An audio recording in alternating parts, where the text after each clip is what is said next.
That's the ignition switch right there. And you just remove that Torx.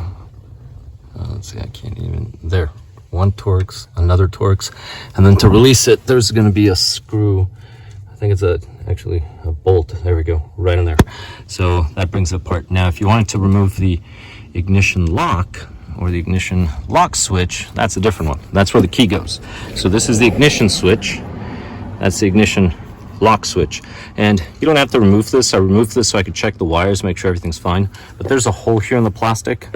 If you just stick a punch or something in there,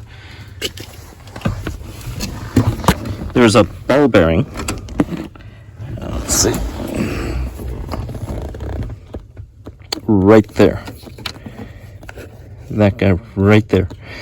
So you just have to push that up. Put the key in the on position. So just make sure it's on. Don't turn it on, but just put it in the on position. Push that thing up. You can use a punch. You can use a screwdriver. And then you just wiggle this and pull it out. So you're just going to have to wiggle and it'll come out. And then the new one will just slide in and then you'll hear it lock.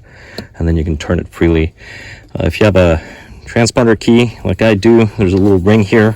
You're going to have to reprogram it. But that's a whole other story. But for now, let's focus on the ignition switch. All right, so another note, the ignition switch is going to have that pin right there. Just don't want to twist this all the way, but it goes right in there. So just make sure you line it up when you put it on the column. And the driver that you need a 7mm for that one and a 30 Torx for those guys.